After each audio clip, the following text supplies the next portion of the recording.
Betty, it's all my fault. How you doing? Sorry we're so late. Let me tell you what happened. We found a fella over in Gastonia? no, Ranlow? no. Guess again. Kings Mountain? No. Where was it? Cramerton, Lowell. No. Where was it, Jamie? Smyre? No. Guess But again. was it part of Gastonia? Yeah. Cramerton, No. Belmont. Firestone? What? Belmont. No, this is Belmont. Where were we, Judy? Grove. I couldn't Oh, think of it. That's Grove. Gastonia. Yeah. Yeah. We found a man in Grove At the Groves. whose father was president of the union. He was in the strike. He remembered it crystal clear. He had gone to the funeral. wonderful. He'd gone to the funeral in Hunyapath, South Carolina. We ran the scenes of the funeral at Hunyapath, and he was there and could describe it. And then the most exciting thing of all, we ran that Labor Day parade thing we have of Gastonia, Yeah. and he saw his father Isn't that up something? next to What the about flag. that? That's great. What And about I was a little suspicious, and then his wife came in. She says, "That's him." How about that? So we've. I'm sorry we're so late. Oh, that's okay. But 15 that's minutes. okay. So I- Gastonia, I'm Porter McAteer. Glad to know Nice you, to see you. Porter. Nice. Sorry, you know, And How this are is you? this is Mr. Stoney's son, James. behind the Hey, camera, James. and and Nice this to is see you. My pleasure. and this is Judy. My pleasure, Judy. How are you? You know, you have to realize that we are a bit obsessed. That's great. And I'm becoming nice that to be way, excited and I about can't something. simmer down. Claude, How are you, young man? how are you doing? All right. Glad to see You you. this late. Yeah. Did you Oh, it's wonderful. That's right. did you get too hungry? Well, I eat a cookie. So Oh, you ate a cookie. that's all. That's I'm on the county commission. I live in Gastonia, and I'm a Gastonia Township Commissioner, but represent everybody in the county. Well, one of the things that we were interested in the morning paper, you see it, Firestone to Right. swap history for vitality. Right. How about that? It's an interesting idea of what history is, as though history didn't have anything to do with what's happening now, Right. as though history is a fixed thing back then, but it doesn't necessarily affect now. But what we're finding, of course, is that what happened back then is very important in what's happening now. Oh, yes. A lot of history with Firestone Mill. Yeah. A lot has been written and said about the strike Hmm. and those things Yeah. from way back. But one of the things that I'm interested in is how the Japanese are Yeah. going to look on this, because I've been to Japan, and they are very conscious of their own history. Will they be equally interested In our history. in our history? Well, we're very pleased if they decide to stay here and build a new plant. I'm sure. That plant is so inefficient. I worked there several summers when I was in college, but really when I was in high school and college. I helped send my way through school by working at Firestone and in with Burleson and the various textile industries in Gaston County. Well, I know it's been out of date for a long time. That's right. Yeah. I mean, just the 6 floors, the need to air conditioning and so forth. Used to be the biggest textile plant under one roof in the entire world. Yeah. What do you think is going to happen to the building? I don't know. Some people had suggested that the county buy it Mm-hmm. and convert it into offices, but that would be too expensive. We couldn't do that. I mean, It'd be much cheaper just to build a new building with the air condition, all of yeah, that. the latest in air conditioning, heating, and so forth. It would not be practical Mhm. to do that. We were talking with the people at the museum, the Gaston County Museum. In Dallas, yeah, They- Alan Waffle, Yes, yes, great, super person. wonderful person. I'm on that board of trustees. Ah, yes. Well, a guide there who was showing us around suggested that maybe they could get hold of that building. Well, that's great. I'd love them to have it. Then they're going to want the county to pay Pay the for utilities. it. But that'd be great. I mean, There's a lot of history there. yeah. I'd hate to see it raised. Yeah. But just imagine what it would cost to fix that place That's why up. the Japanese are giving it up. That's right. I mean, if they can't afford it, Yeah, we can't. I must say that every once in a while I think a perfect ending for our film is if they blew up I know it. Say, well, this was history, and Yeah. move on to the future now. That's right. So, we're so glad to have all of y'all in Gaston County. Thank you. And I understand you're from Winston-Salem I originally? was originally born and raised in Winston-Salem. So you have a good Winston-Salem accent. Yeah. Judith really doesn't even Yeah. sound like she's from New York City, really. Judy. She can't say 33rd Street and 3rd Avenue, can I you? could too. Judy, that's meant to be a compliment. That's a Thank compliment. you. That's a compliment. In the old days, when they had the Damon Runyon characters on Yeah. TV, when Yeah. I was a kid, I used to love those little 30-minute shorts because, or sitcoms, because they talked like that, and they said 33rd Street and 3rd Avenue and all that. That was fun. Well, I'm actually from Long Island, and we talk completely different. I know that's Long Island? Long Island. By the way, I have some pictures that we took the other day. Oh, we're good. Yes. And she's got some for you of that Faithful Aid Club. Oh, good. Very They good. are good.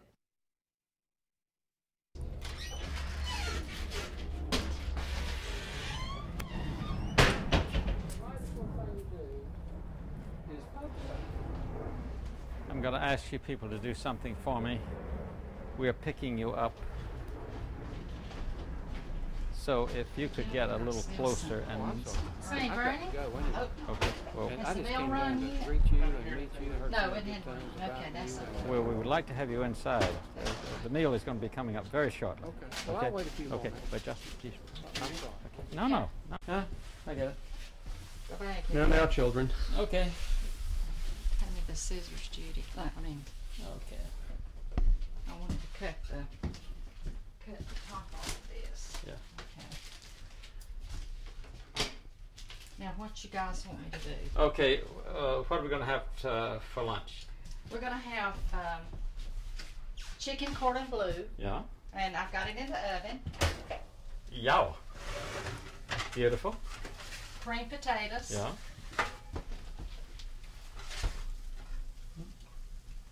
Uh-huh.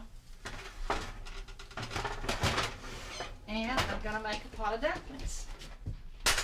Right here, with the broth from the chicken. Well, maybe if you could, we could talk as you work. See if you can do that. Okay. Okay. How did you find out about us? A friend of mine, Clenny Mills, sent me the clipping from the newspaper, the Charlotte Observer, and I read it, you know, and I knew he had sent it to me because he wanted me to call you folks. But I said, I don't know about that, you know. And I called him, and he says, my God, you have got to call these people. And so I said, well, I'll think about it, you know. So I thought about it for a while. And finally I got up the nerve to call. And I talked with Judith. Well, she's an easy person to talk with. Right. And seeing your picture helped, you know. And I didn't know what to expect or anything, you know, what you were looking for or anything. Oh my. Oh, I'm distracting you from cooking. Well, now, it's interesting that the gentleman outside, who is he now? Porter McAteer. Yeah. Uh-huh. Who is he? He teaches at Gaston College, and he's a county commissioner, one of our county commissioners. Well, now, He just has another year to go. He's not going to run again. But I've known Porter for a long, long time, and he's helped our office out a lot. That's my timer. On the chicken. yeah. Let's see. Okay, Let me see if that's finished. that's great. Ooh, that looks I think good. that's done enough. It's done. It's but done. Yeah. Sure, it's done enough. Yes. But I was just browning it a little bit. Okay. And I've got creamed potatoes already. So Betty, when you saw this article, you read the article, what'd you think? I didn't know what to think, really. I mean, you know, I knew that you were looking for people that remembered way back, you know, and so I started asking folks, the older people, what they remembered. And I found out that there were some that did remember the 30s, you know. So many of them are gone now. You know, they've died. Well, you have helped us find so many people, and one person helps another person, and that's the thing that's so interesting to me, Right. is that one person, for example, this morning, I was talking about a desk at the motel, and this young woman said, what are you people doing? I noticed in the package it came in yesterday morning seemed to be something about textiles. And so I told her, and she said, well, I grew up in a cotton mill village. My mother worked in a factory, Yeah. and out it came.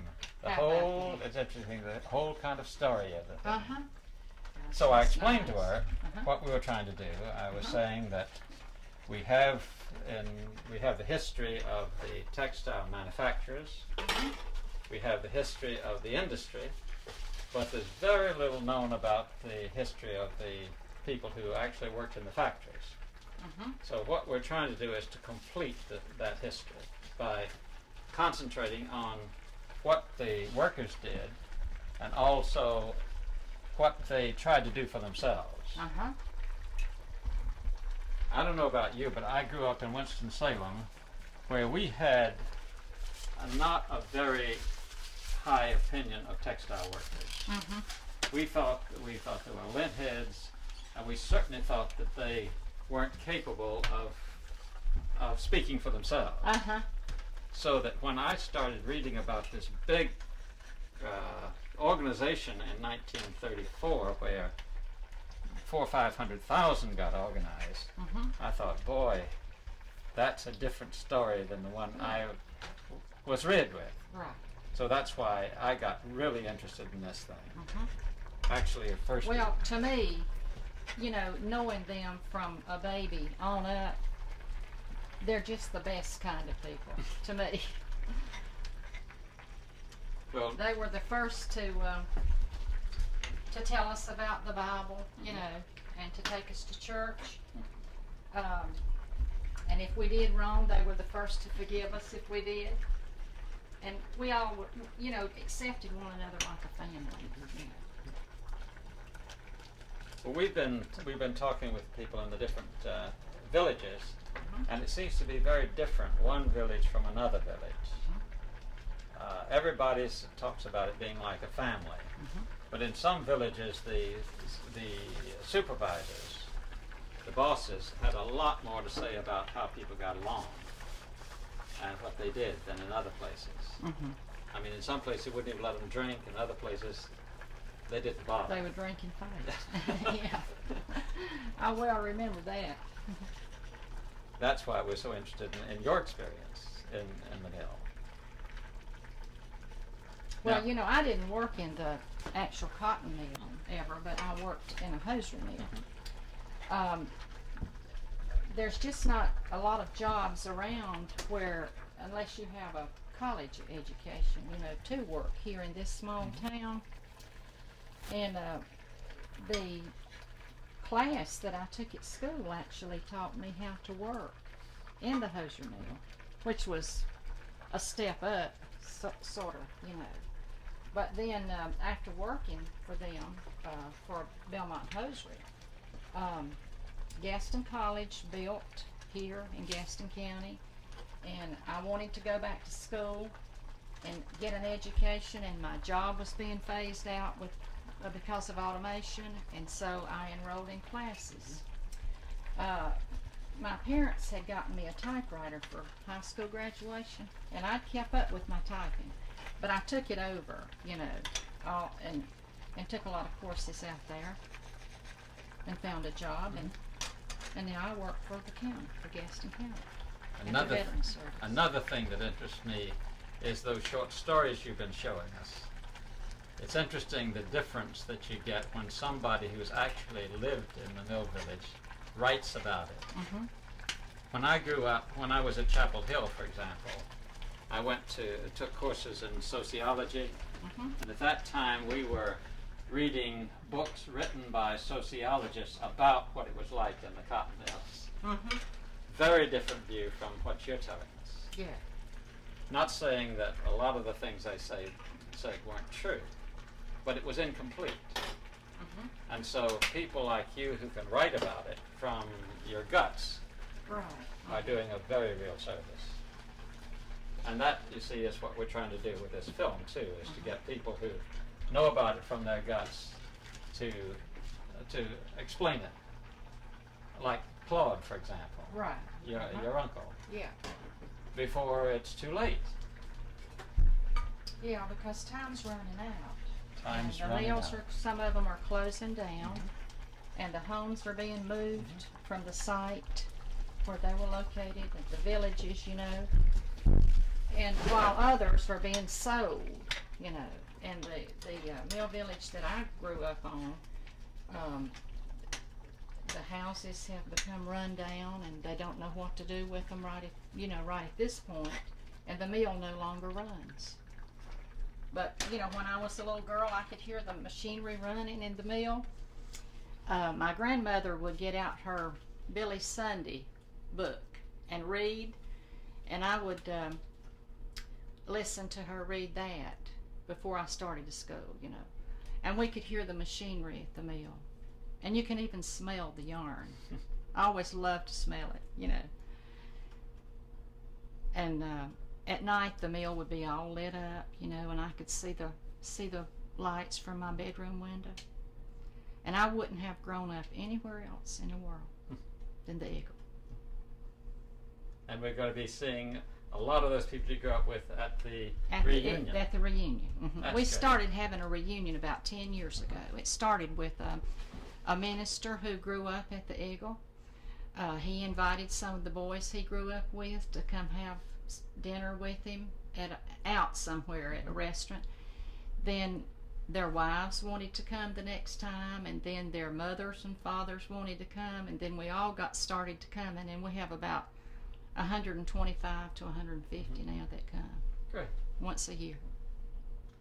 Well, Anne Helms, who wrote that story about us for the Observer, is planning to come over. Have she talked with you yet? Not yet. Well, she was hoping to come over on Saturday Good. to write about that as well. Oh, good. And her point, she read that book, Like a Family, that you've seen. And her point was that she was so pleased to see something that's going to emphasize the role of women. Because she said most of the time it's only just men. Yeah.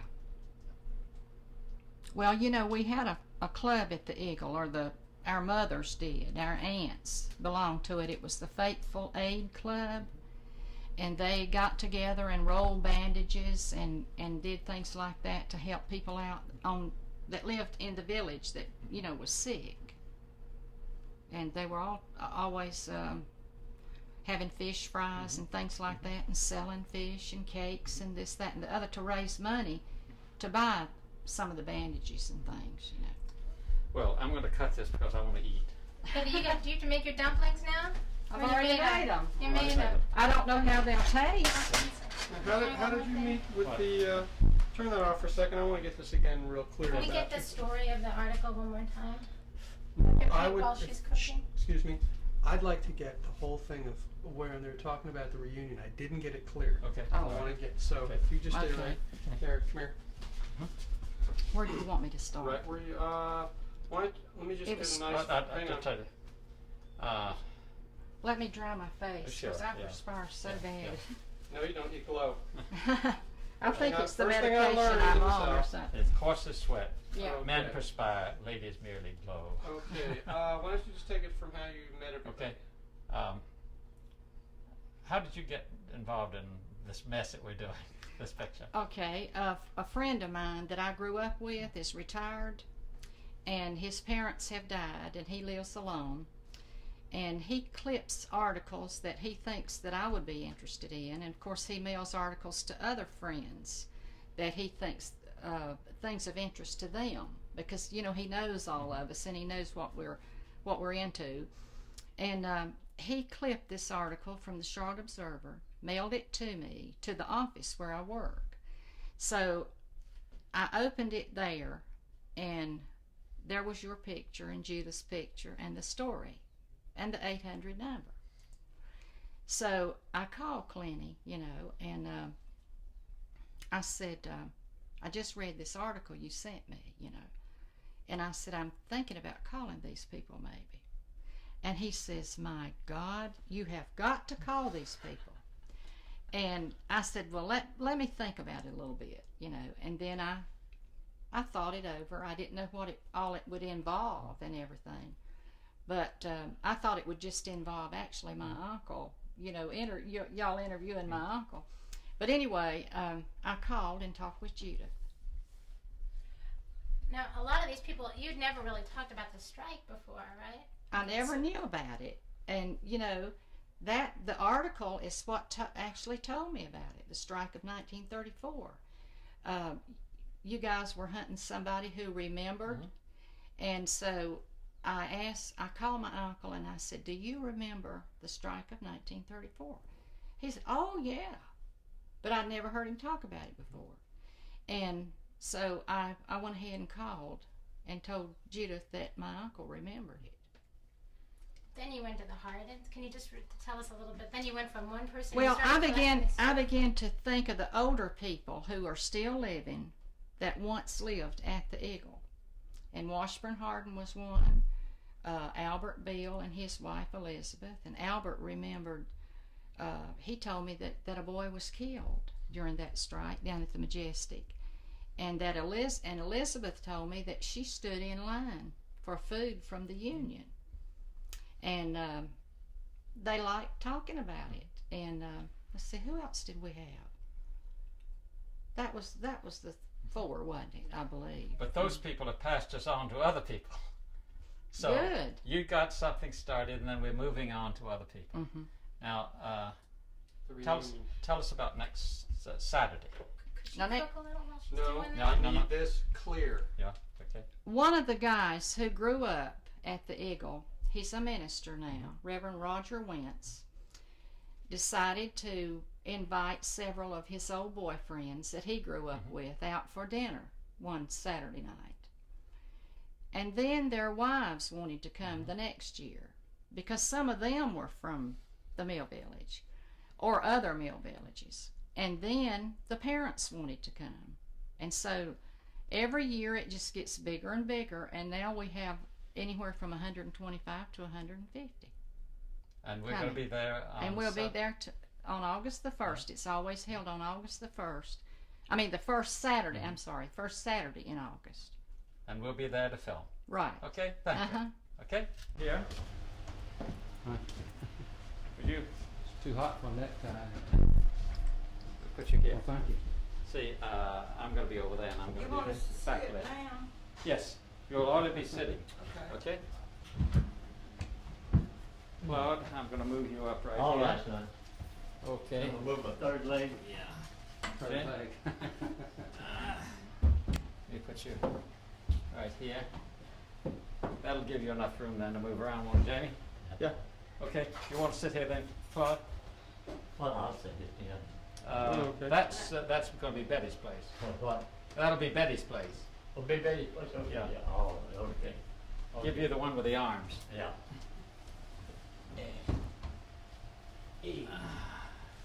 You have lots of adventures each year, don't you? Yes. That's great. Yeah. It's interesting that I've traveled a lot, and each time it's for a reason, Sure. which I like much better than just being a tourist. Absolutely. For example, I think one of the most fascinating times I ever had was in Ireland. And then the Scotch Irish that began in Ireland. Yeah. It's it kind of comes out of the name Freeman. Uh-huh. I looked all that up, and it's interesting. But when you do what you do, and you travel so much, you get so involved in the local community, learn the local history, and normally a tourist will just go to the beach or the That's major right. hotel, That's right. and you don't. That's not any fun. To get out in the countryside with the folks is what it's all about. It makes such a difference. Oh, absolutely. I spent the summer of 1971 at the University of Hawaii, and I took a sabbatical over there for 3 months. They want you to take the summer off and get away and be a student.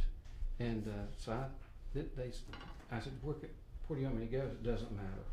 They thought I might go to NC State or Charlotte or something. And I said, well, does it matter where I go? And they said, not at all. So I came back about a month later and they said, "Where are you going to go?" I said, "University of Hawaii."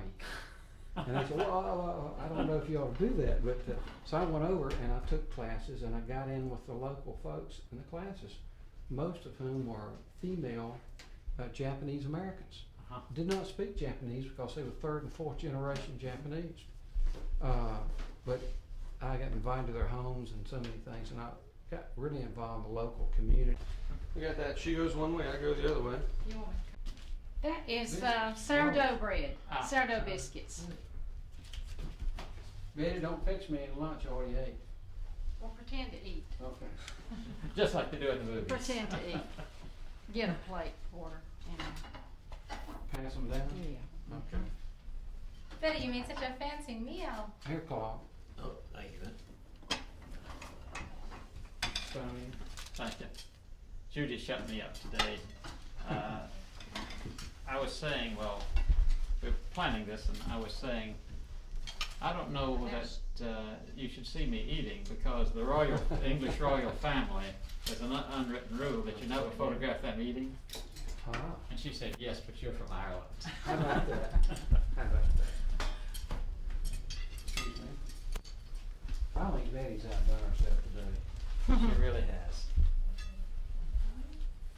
Chicken cordon bleu. Can I just reach over, Mr. Stoney? Okay. Thank you. Great. This is Southern lunch. Kind of take Yep. it Yeah, easy and do it chicken informally. cordon bleu. My cousin John Edgerton, the writer, he wrote that big book called Southern Food, Oh, yeah. which you may have seen. And I've learned a lot about food from him. I'm probably going to eat lunch again, Mr. Well, please do. Looking at it. I thought a Southern lunch was Planters peanuts in an RC car. That's right. And you take the cup of the peanuts and you pour them down into the drink. And it used to be when you were working in the mill, and about 9 o'clock the dope wagon would come around. We call it the dope wagon. Yeah. That's right. You don't call it the dope wagon anymore. Dope's, but the RC or the Coca-Cola was the dope. So you had a pack of nabs, cheese crackers, and a dope, or a pack of peanuts. And you took the peanuts and poured them down into the drink, right, Claude? That's right. That's right. And you drank the drink with the peanuts in there and chewed the peanuts. So Judith never heard tell of doing that, I don't think.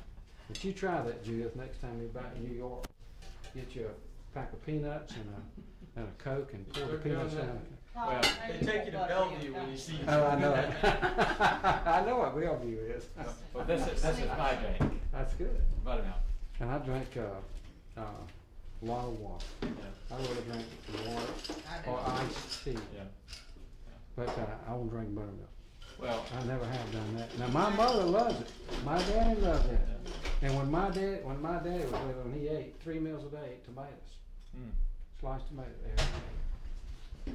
well, I learned something when we were in Noonan, Georgia, and staying at this restaurant, eating at this restaurant. And I said I wanted unsweetened Tight. iced tea. Now we got it. They know what you're talking about. They said, "You mean Yankee tea?" But now where you go in most restaurants, Betty, why'd you make such a fancy meal? you sweeten lettuce. Because I fix this all the time, chicken and dumplings, and let me see.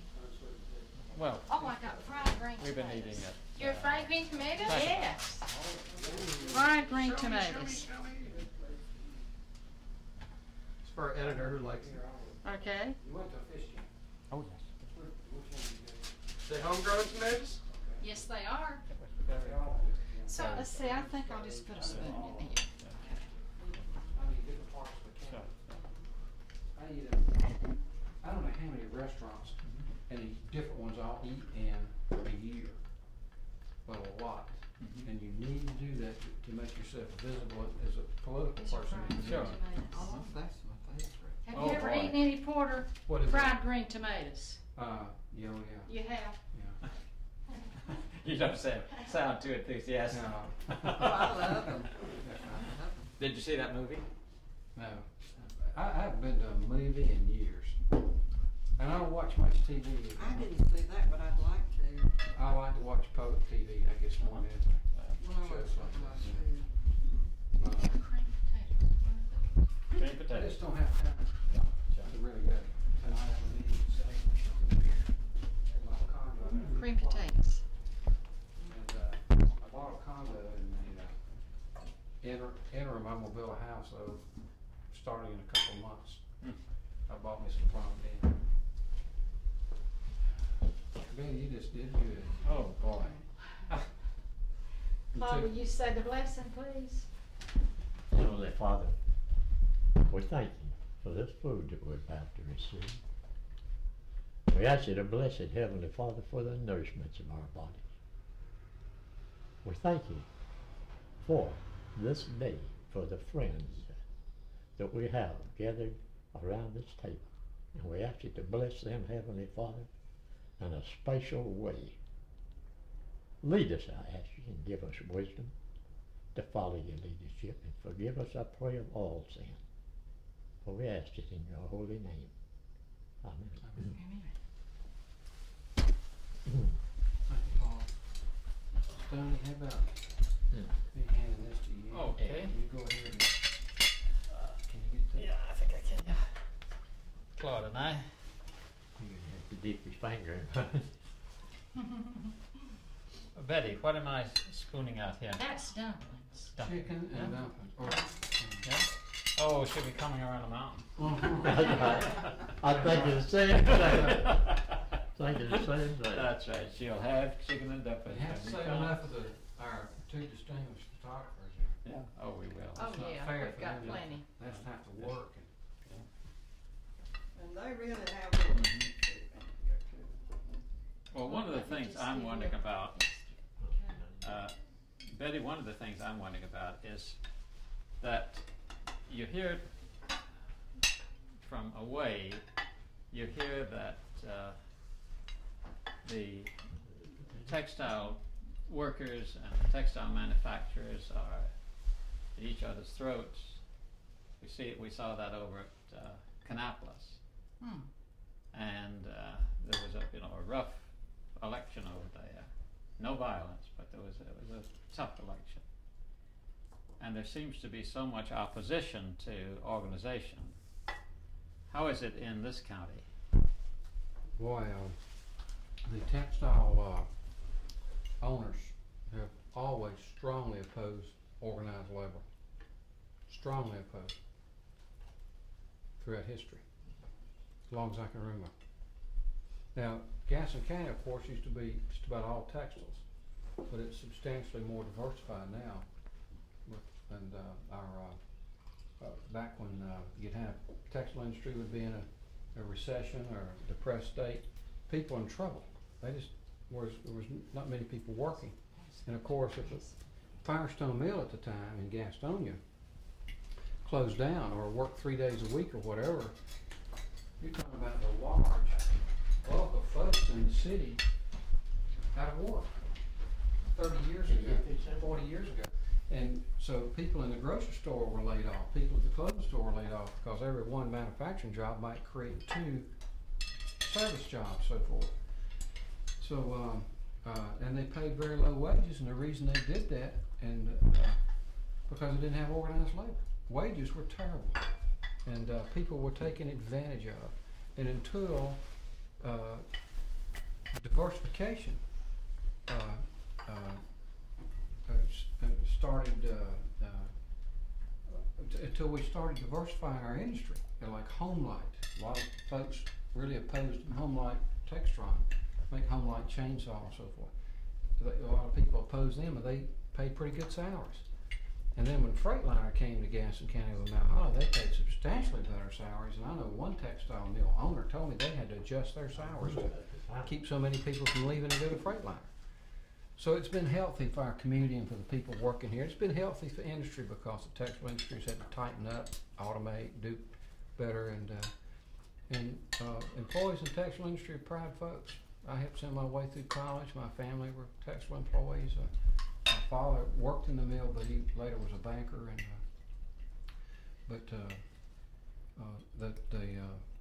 the owners in the long past opposed organized labor, still do. Do you think that the Japanese are going to oppose organization here, just like the The old Southerners? I really don't know. I really don't know. It seems like they are organized at Firestone now. That's right. So it seemed like they're working with them pretty good, and that they were going to move somewhere else if the employees didn't agree to certain conditions, and they did, which must have been fair. And you know, probably the strongest asset a company has its employees. So if you have a great management-employee relationship, you're gonna have good quality and great success, and so you want good employees. You want to take good care of your employees. If they're happy, they're gonna look forward to coming to work, and they're gonna respect management, and they're gonna be proud of the product they're producing, and they're gonna produce better quality, less absenteeism, and so forth. So. And Porter, you teach industrial math over at the college. Engineering and mathematics. See, that is a help to the textile people too, because they're getting a better education, and they can cope with when they go to work. They can cope with these new machines and the computers and whatever. More and more so. Very competitive, and so many folks in years past could quit school and go to work. Even the manufacturers now are discouraging young folks from dropping out of high school. They're not wanting to give them jobs unless they finish high school. The business community, along with the Chamber of Commerce, is really pushing for students to study harder, to learn to read better, so they can be every 5 years you're having to retrain. So because technology is changing so fast, so you have to be well educated to be able to read, do basic mathematics, so that you can retrain. And a lot of people have been laid off in their jobs with certain companies because they weren't able to learn to read at a functional basis. I think 25% of the folks or more, maybe 30, or I've forgotten the exact statistic. It's at least that were functionally illiterate in several counties. I think one county was 42%. Well, when you started working in the cotton mill, did they ask you how much education you'd had? No, they was just anxious for people to go to work. Yeah. Of course, I went to work at 14, but I quit and went back to school. But it didn't matter to them, just so they had somebody to work. That's right. And they had of course, I don't know the history near as well as any of these folks, but they had the mill villages. Of course, you know about that probably more than I do. And people would live in a mill house, and the rent was low. They would buy their groceries or clothes or shoes at the company store. Right. And they used script. Mercantile was our company store. And people stayed in debt. They never got out of debt. Right. You couldn't afford to move out of the company house or not buy at the company store. So. Well, you know, another thing, they would take so much a week out of the envelopes, Right. or But out they of the pay. paid in cash. Right. Back then, Right. envelope. We found a fellow in Georgia who was talking about what happened when Roosevelt got in, and they got the 8-hour day, and suddenly he was getting, instead of $7.50, he was getting $11, and I remember that well too. and he was talking about how excited he was as a young man.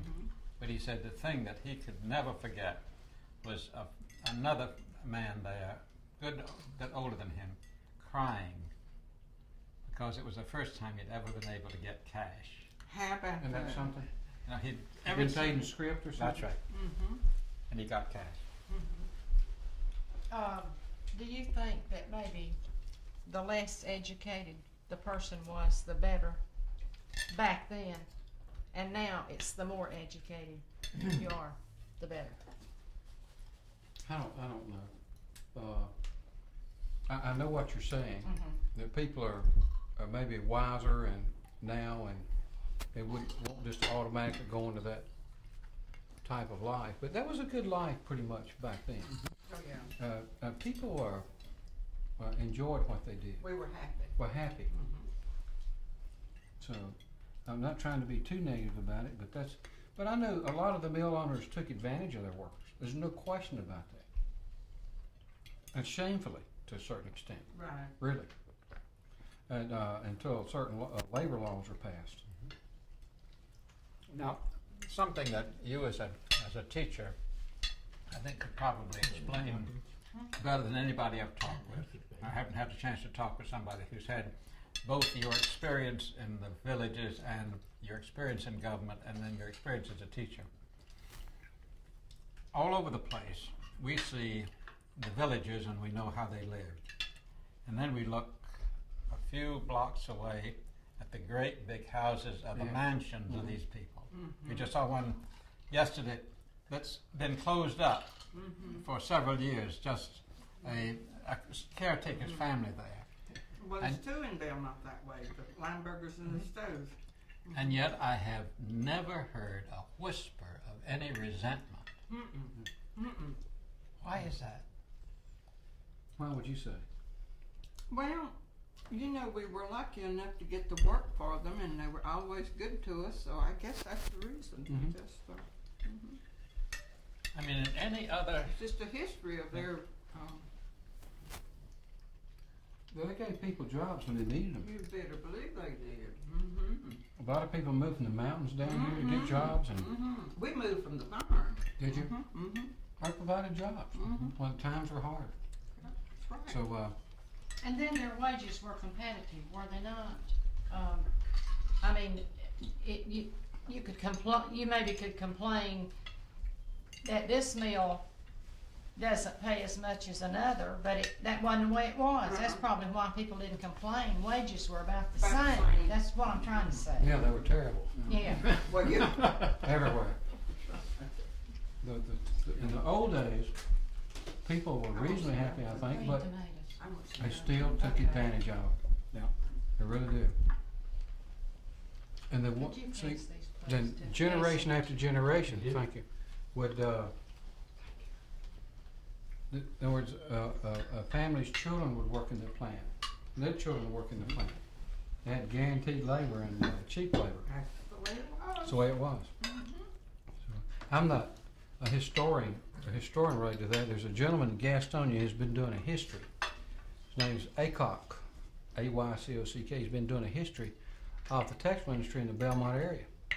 And George Aycock. I know him. Need to call him. He was a teacher, retired. He has done extensive research, and I was going to mention his name to you, George. You can, Betty, you can help me find. He's in. I looked it up in the phone book before I leave. He lives in on Jackson Road, right out near Brookwood. He graduated from Belmont High. Yeah. But he has done in the last couple of years extensive research, particularly in this area, Belmont. Writing a history. And another gentleman in town that's just an outstanding person, I think, whose father was a textile owner and one that really looked after the employees well. And this gentleman, his name's Earl Groves, and he was just so good to his people that worked for him. He used to own Groves Industries, where you were today, in the Groves Mill Village. It's named after Earl Groves. And I'll look up Earl's business phone for you at Avon Bonnie Warehouse, but Earl Groves probably knows he and George Aycock as much about the history as anybody. If you could take an hour or two, or if you got them together or separately, and That'd be interesting. it would be just fascinating. And Aycock is such a nice guy.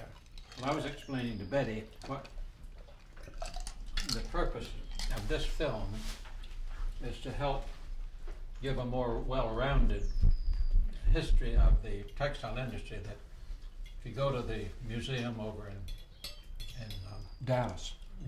or you go to Columbus, Georgia, you go to a few of these other textile museums, like particularly one in Kannapolis, you'll find the history of the owners and their families.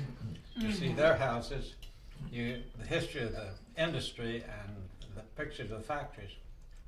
Very seldom is there anything about the workers. About the families and the workers. So what we're trying to do is Wonderful. not to say that the other was wrong, but to complete it. I think that's great. Thank you for doing that. Thank you.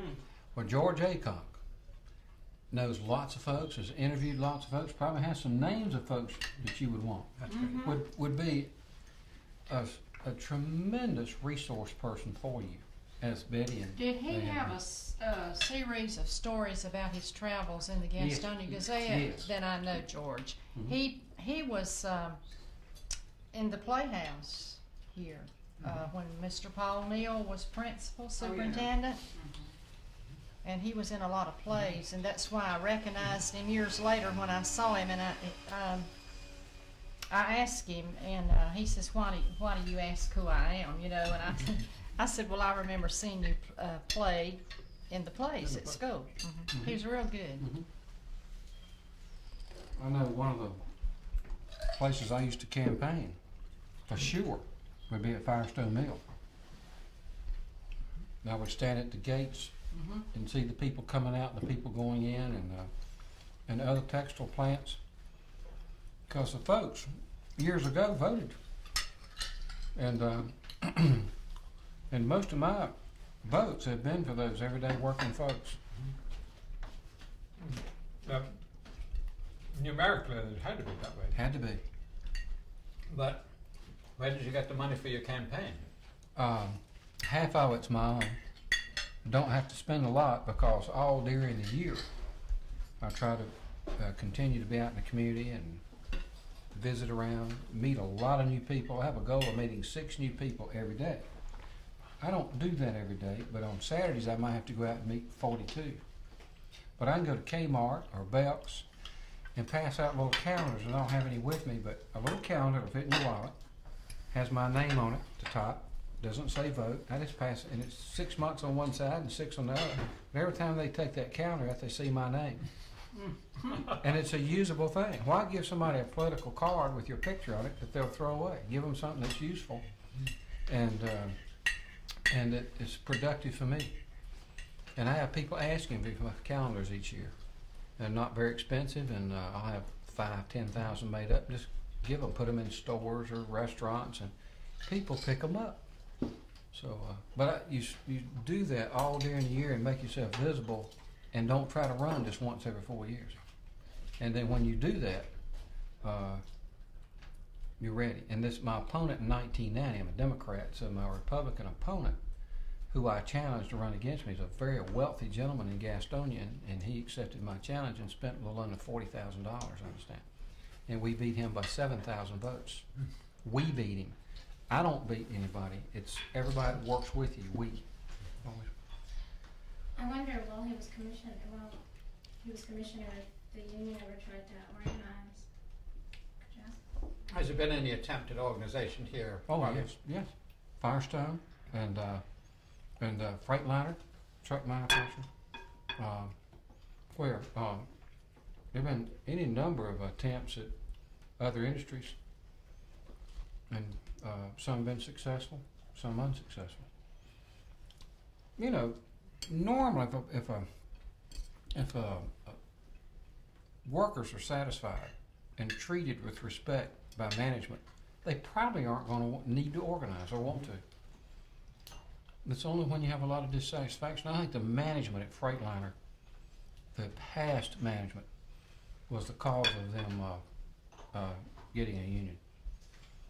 So, I'm going to have to take Bessie and Porter, and I have to if pour. you have a phone book, I'll look those numbers up, Okay. if you don't mind. No. How much more of this do you need? Well, I might just get this, and then I think we're about through. Daddy, you shooting Ollie. It's in the back. This is the Belmont book. You have to go to the back for Well. Now, on your calendars, do you have Election Day marked? No.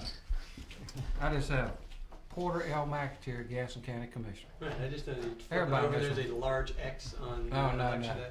You know, in the old days, there was a guy in Lincoln County wrote a book on politics. In the old days, when a lot of people couldn't read and write, and they'd have a ballot, and he'd say, "Now, I don't want to vote for John Doe now," the guy that they'd taken in to vote, and they used to drive them in and pay them, like $1 or something. He said, "Well, I tell you what, here's John Doe's name, here's John Doe, and I'm for John Doe now." He said, "We'll just mark him out." They used to do that. Send to Bessie, please. He said, "Thank you." You can't do that now. That was years ago. Well, what was Chicago's motto? Vote early and often. That's right. That's right. Early and often. That's exactly right.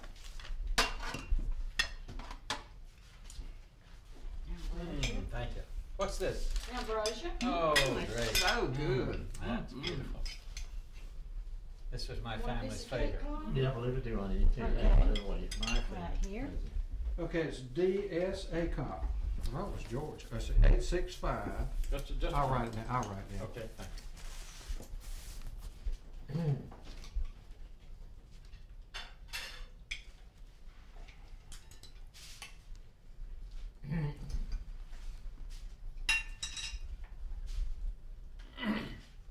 I think we've got it. That's right.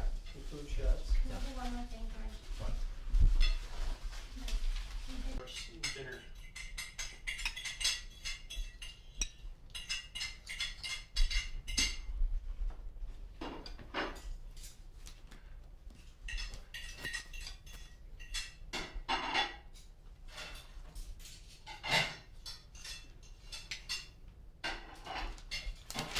I don't know if Earl's number is listed.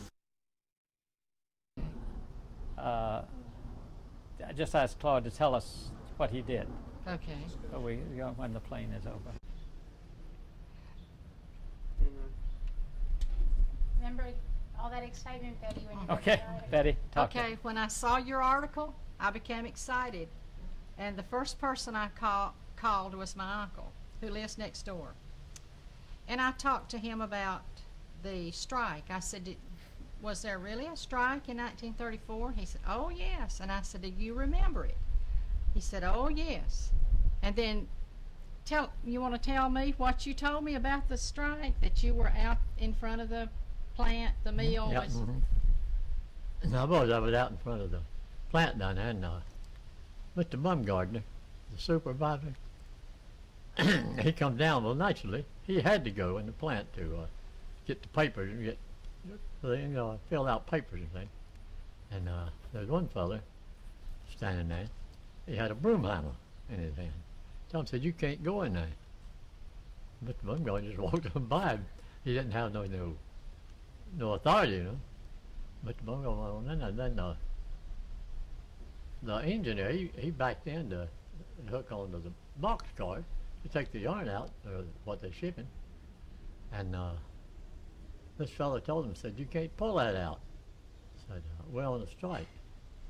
And he told him, said, "Well," said, "if you'd been down to switch strike," said, "they told us, so we've been glad to cooperate."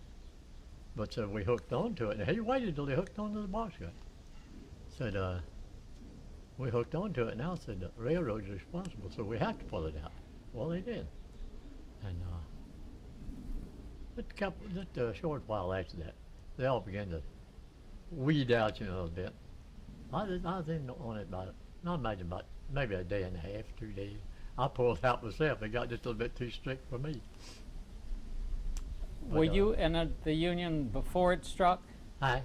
Were you in the union before? No, I wasn't in. I was just maybe a couple of days before that I joined it, and I thought that it would kind of help, you know, the help, you know, and kind of help the village, but it didn't do nothing.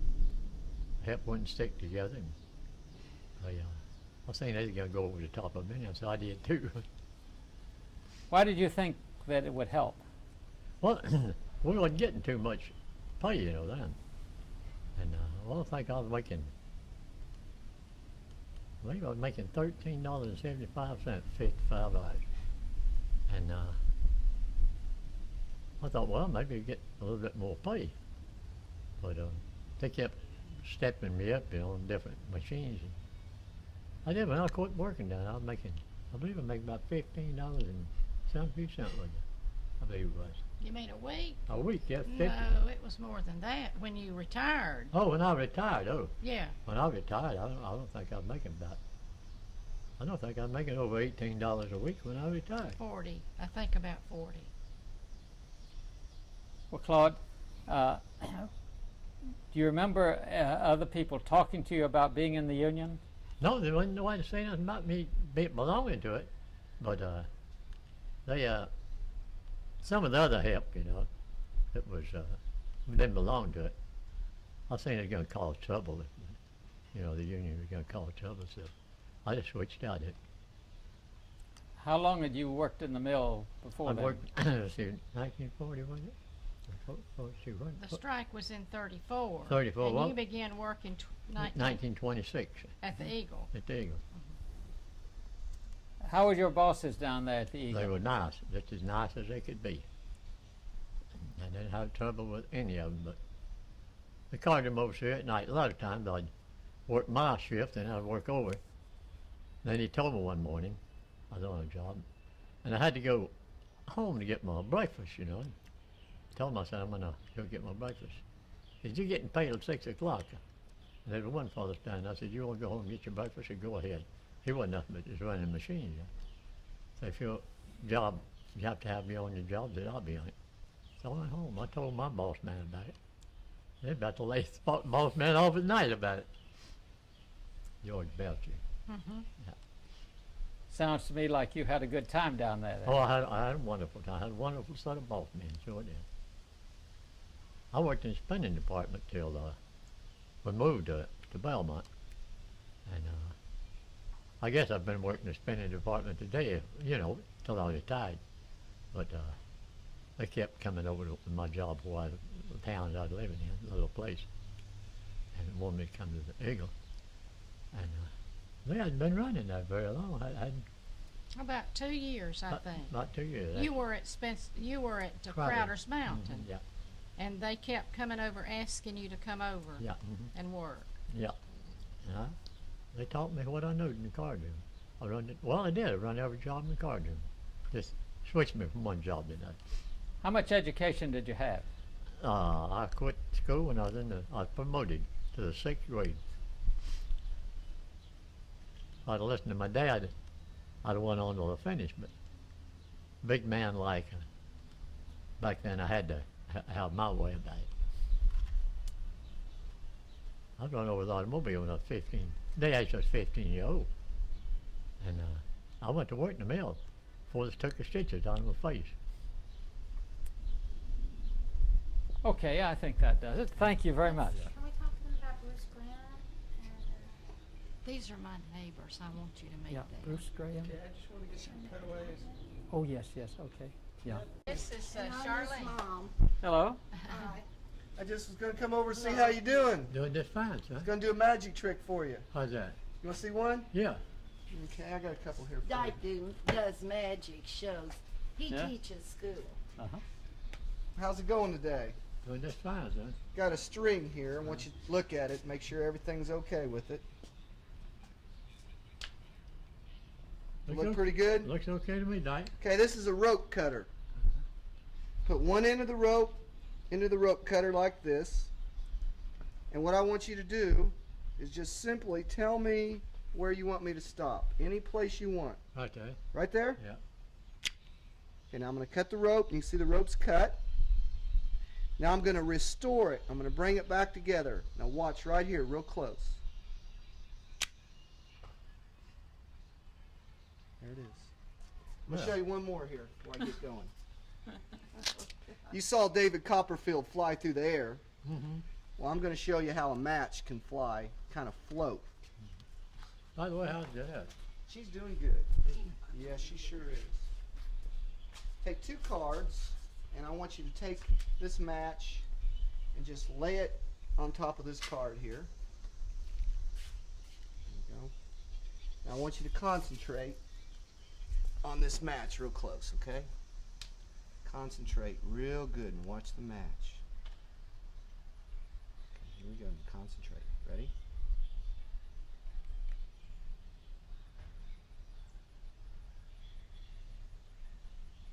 And you can see no strings here, no strings here.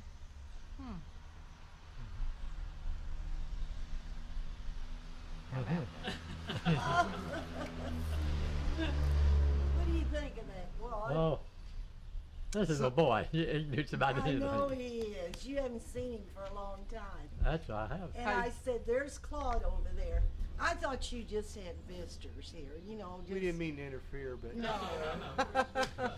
Well, that's all right. Well, it's good seeing you. Tell them what It's good seeing you guys. Jeanette's doing good, Tell and who? I'm gonna bring her over sometime. Let her see you. And, Okay, do that. okay, we'll get going. Yeah. You guys take I've care. got Well, you something have- for you have a good Jeanette to day, give son. Ray. Hope you do. Can you wait a minute? Yeah, sure. Okay. Claude hasn't seen him for a year since his wedding. Claude was telling them what he remembered about the strike in 1934, Oh, good. and I didn't know until a few months ago that there had been a strike. And Well, I we're gonna asked- go pick up Dad's car. Did you want to get something for Yeah.